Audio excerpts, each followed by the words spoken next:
What is going on, all of you racers rolling around at the speed of sound? I am Mega Am, so thank you for watching this YouTube video. Whether you are a new or returning viewer, I appreciate you stopping by here. And as of this upload, Sonic Racing CrossWorlds has released for everybody just very recently. Everybody's talking about it. A lot of people are liking it, especially it's great to see, and especially in a year where Mario Kart World is already released and Kirby Air Riders is up and coming. It's great to see. Now, I'm not going to talk about reviewing this game at all in this video. That is going to be a separate video later on when I've had way more hands-on time with the game.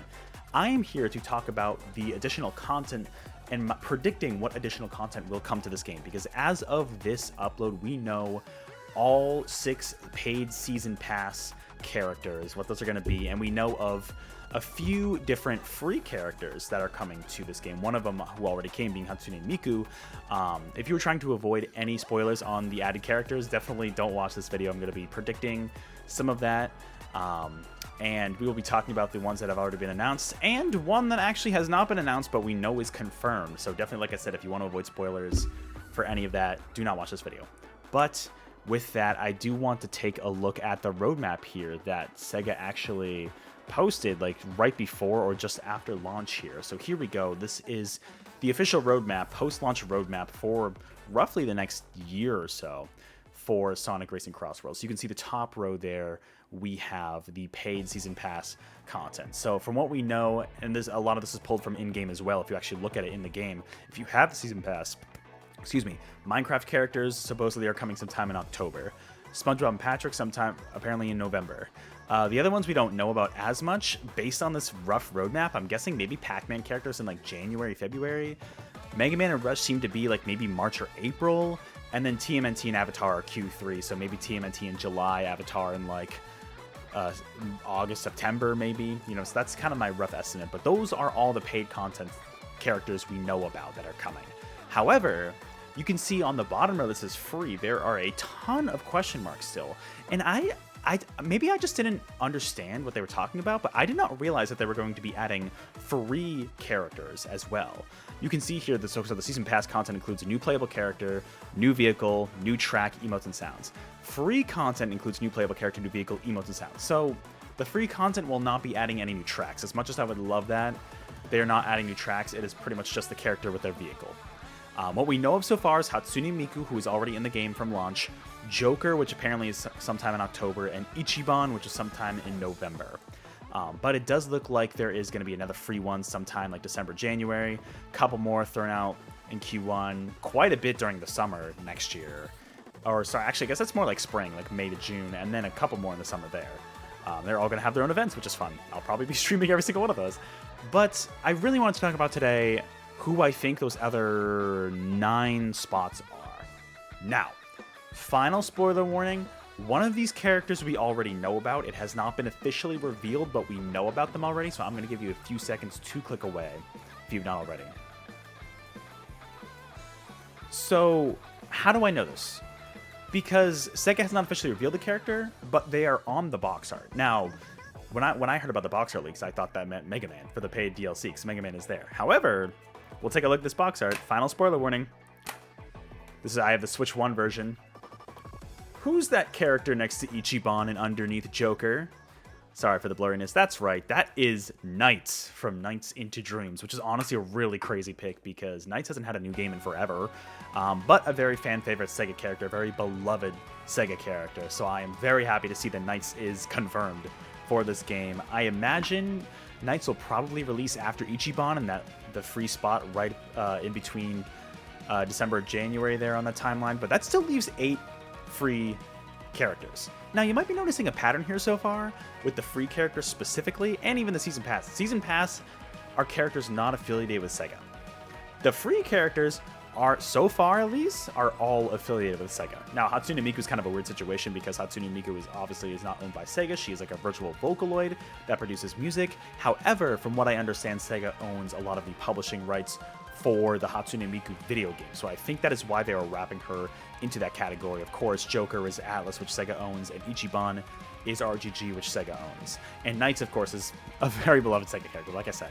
But that still leaves 8 SEGA-affiliated characters. So we're going to go through here and talk about my predictions for those 8 characters. Not release timing at all, just like who I think they will be. So let's jump into that, I'm going to kind of turn off the monitor here as we go through these one at a time to not spoil you, because I want to talk about these. Before we jump in here, I want to have you all recall the Power Surge SEGA Revival trailer, which was from the Game Awards 2023. It was essentially a trailer of SEGA announcing that they were reviving a bunch of their older IP. There were 5 different IP in there, and we're going to go over a few of them here, and then I'll talk about why I don't think the other 2 will be represented.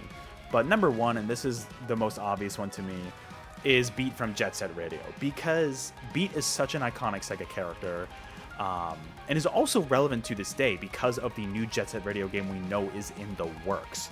Of course, you know, it was also in Sonic and SEGA All-Stars Racing, the original, and Transformed, has been in other SEGA spin-offs. Mainly I can think of like Banana Mania, the remake, Monkey Ball remake of 1 and 2. You could play as Beat in that game, as well as like Sonic and other characters. Yeah, very iconic, very stylized character that would fit right into the world of Sonic Racing CrossWorlds. And, you know, even though I don't think Jet Set Radio will be released next year, the new one, I doubt that. It's not impossible, but I just don't think it will be. I'll eat my words if that ends up being the case. But they can still use the DLC to promote future games. Be like, hey, this is Beat from Jet Set Radio. Do you remember what Jet Set Radio is? Here's a new trailer for the game that we announced we were reviving back in 2023. This is really a way for them to cater to the Sonic audience, and also maybe a new audience that jumped on Sonic Racing CrossWorlds for the first time, because there are a lot of people, especially for people looking for a different experience in like Mario Kart, a lot of Nintendo fans crossing over there. So this is how you get exposure for these series. This honestly is a great opportunity for SEGA to promote their future revived IPs that they're doing. And I kind of wish Nintendo was using Mario Kart World to do that for their new games. They could still do that. We have no idea, but this is the perfect opportunity for SEGA to do this. So Beat, to me, very iconic SEGA character, almost a shoo-in for this DLC, which is awesome. I'm really hoping so, and it just seems pretty likely based on all the reasons I just listed. But that is the first character that easily comes to mind. Sticking with that SEGA Revival trailer, next one here, Streets of Rage. Now this is an interesting one because Streets of Rage is also slightly more relevant. Shout out to LizardCube and .emu and the whole team for reviving Streets of Rage with the 4th entry. People loved that game. And, you know, it went over very well. And in the Power Surge trailer, we now know that SEGA is working on a 3D Streets of Rage. Supposedly 3D, it seems to be. To me, this means you throw in Axel Stone. Now, it could be any character. I mean, Blaze would be an awesome addition. Actually, I just realized we have a character named Blaze in Blaze the Cat in Sonic Racing CrossWorlds, so that would not go over well, but you never know. But she's also very iconic, but I feel like if you're going to do anybody, it's probably Axel Stone. He's like the face of the series. Also, Adam Hunter could be good too. But, you know, I think that is a good opportunity for them to promote Streets of Rage, get people excited for the new game that's up and coming. Same thing with Jet Set Radio. Less iconic than Jet Set Radio. The series is iconic, but the character less iconic than like Beat, but still honestly more relevant than it has been in the last couple decades. So I'm hoping. I mean, they had Axel Stone in Project Crosslone 2. I just want to shout out Project Crosslone 2. That is not relevant to this discussion, but I wanted to shout it out. Yeah, I think if anybody, I think it's gonna be Axel Stone probably, and I think this one also makes a lot of sense to promote the upcoming game. But we have one more SEGA Revival IP from that trailer specifically that I want to talk about. And I apologize for the crusty quality on this trailer, but we gotta mention Golden Axe because so they're making a new Golden Axe. The 361, that is the trailer for this, was pretty iffy, but we know they're making a new Golden Axe. Who knows how they're going to approach it. But to me, and I think we saw him in the trailer, but Gilius Thunderhead, the dwarven guy with the horns on his helmet, I feel like is the most iconic character from Golden Axe. From the Genesis games, from the new trailer we saw, I think we saw him riding like a dinosaur or something. I'm pretty sure that was him. So to me, that means that this character is still going to be relevant in today's day and age. He was also a racer in Sonic and SEGA All-Stars Racing Transformed. There he is, he's here too. So really, it just like, if they want to promote that upcoming game too, I think it makes a lot of sense. Like, those are the three, the new Jet Set Radio, new Streets of Rage, the new Golden Axe, that I think they're going to take advantage of with the DLC here. Especially because, like, with Gilius Thunderhead, they already have a template established from Transformed to bring that character back. You know, I think that's kind of how they're going to handle this. And, you know, Golden Axe is the one I know the least of the 3 series here, but I do think it will make a lot of sense to do that. And honestly, he's like a fun design. I think it could be fun. Like I said, I wish they were adding tracks to these free character drops, because there would be some cool tracks out of this. But alas, we are not getting that as far as we're aware. Maybe they'll make some exceptions, but I don't think they will. But Gilly's Thunderhead from Golden Axe. That is number 3 guess here. Actually, let me keep this trailer playing while I talk about the next 2. So the other 2 series that were in the trailer were Shinobi and Crazy Taxi. And here's why I don't think we're going to get either of those represented in Sonic Racing CrossWorlds free character DLC. Shinobi Art of Vengeance just came out a month ago, like before Sonic Racing CrossWorld. If Sonic Racing CrossWorlds came out first, I think it would make more sense to have Joe Musashi in there. I still think maybe they could do it, but I'm not expecting it, mainly because like the game's already out. I guess you could do it soon to like promote, like, hey, by the way, remember this game came out? I don't know if you're going to convince more people that way, but like I think this kind of DLC works better for promoting new upcoming games at the very least, with some exceptions we'll get to in a bit. So that's why I don't think Joe Musashi is going to be there. Otherwise, I would say probably because he was also in Racing Transformed. The other series is Crazy Taxi, which I know BD Joe was in the previous Sonic and All-Stars Racing games. However, the footage we saw of Crazy Taxi, I don't know, there was something about it that just didn't look super... I don't know, it almost looked like it wasn't really focused on the characters. Like, it might even be customizable characters. That's kind of my theory about that game.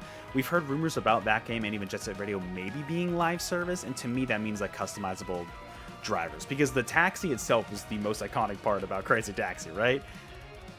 So honestly, I don't feel like they're going to represent Crazy Taxi in this DLC at all.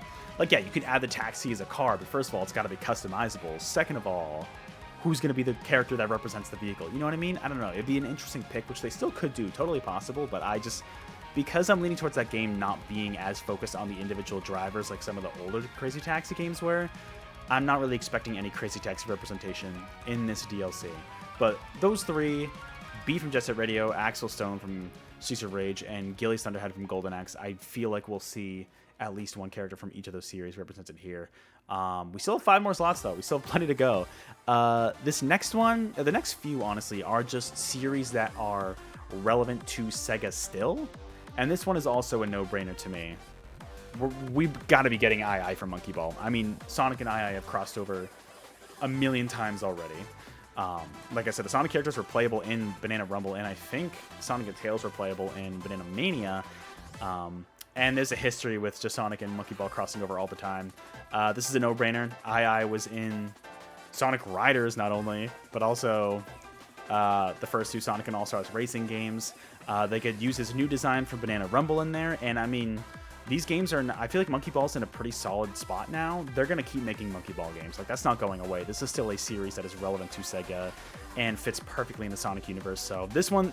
there's not much more else to say. This is like a no-brainer, right? This is one that we don't know about a new game in development right now, considering Banana Rumble just came out a year ago as of this upload, but like still, like, I'm sure they'll make a new one. They'll want to keep promoting Banana, Super Monkey Ball, and keep promoting Bananas. But that's a no-brainer for me. This next one here is a little more tricky, but I wanted to rope it in very similarly to II and Monkey Ball, because they did have a new entry for the first time in a very long time in 2023.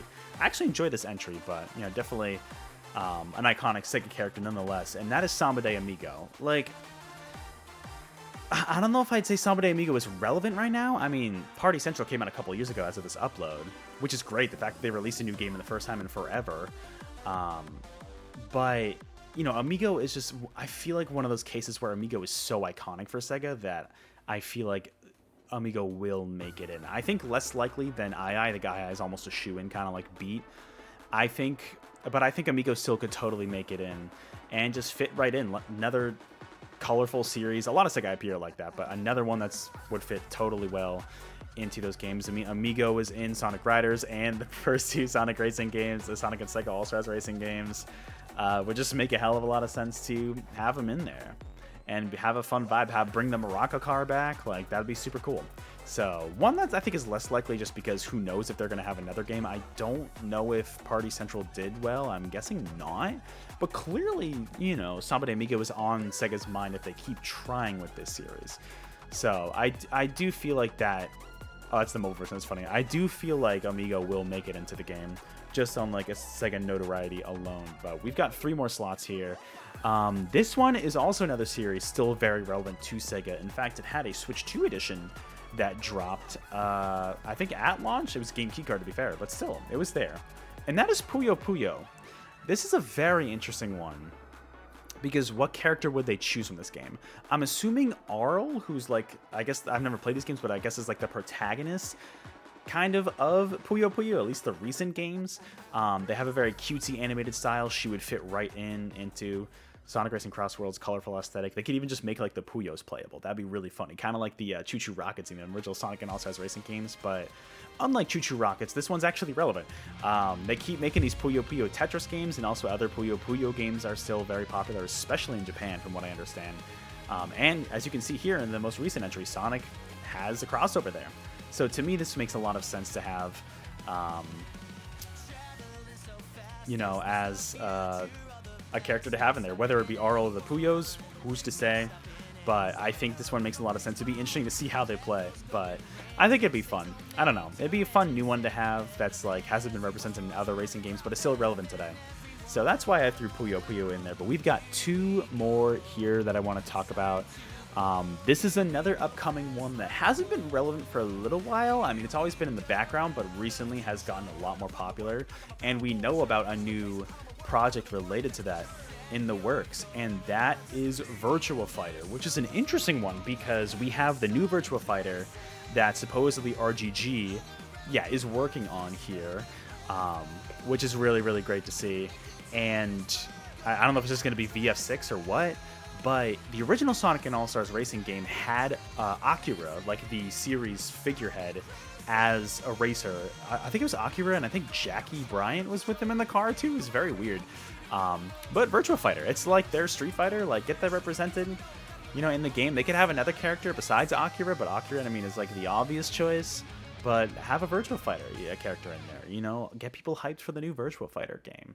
You know, I mean, this one is a little tricky because racing games, fighting games might not have a ton of overlap. I'm sure there's some for hardcore gamers, but you know, I do feel like a character from Virtua Fighter I could totally see make it in there, especially to get people excited for the new game. I was originally like, what about the Project Century protagonist? But first of all, that game might have multiple protagonists, but also that is also kind of similar to Ichiban, like Yakuza, so I didn't want to include that. Same thing with Shenmue. I almost put Ryo in there, but also I feel like there'd be too much overlap. At least Virtua Fighter is a fighting game and is very different tonally than some of those other games, but I could see that happening. That is kind of my thought for that pick there.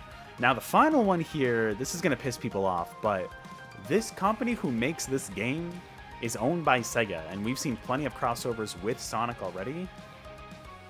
Angry Birds, man. We have to do it for the kids. We have to do it for the kids. Listen, I know you're mad. It's probably going to be the Red Bird. Listen, SEGA owns Rovio, who makes the game. Rovio characters were in Sonic Dash. Both Sonic and Rovio are at Topgolf. If you've ever been to Topgolf, they have modes for that. There is a history of these 2 series crossing over. And to me, this is very similar to like a Minecraft, where you got to appeal to the kiddos. Now, granted, I don't know how relevant Angry Birds is to the current kiddos, but it was to a certain audience who may be a slightly older with Sonic. So, I don't know. This is just the wacky one that's like, SEGA is affiliated with this series. They own Rovio.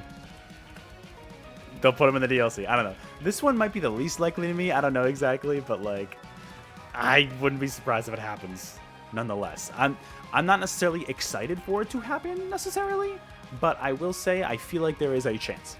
But anyways, that's it for the remaining 8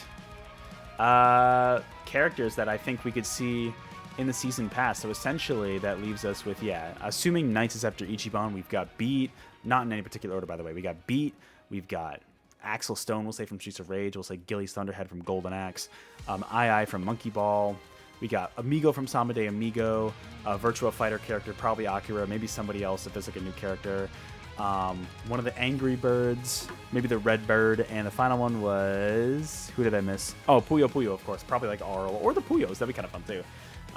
Those are my guesses for based on relevant series that SEGA has influence over and like kind of owns in a way, and what upcoming games they have and maybe want to promote with this. Before I end this video, because this is already getting too long, I made a joking Season Pass 2 for paid characters. You know, I'm just going to call it here because if it happens, you come to me and you tell me. We're going to get the Roblox default characters as one pack. We're going to get the PUBG mobile characters as another. We're going to get Skibidi Toilet.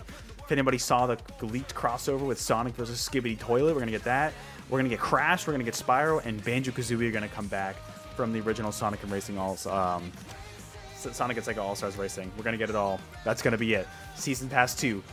You come to me when it happens. You remember me when that gets announced. But no, that's, of course, a joking pack, although having Banjo-Kazooie back would be great.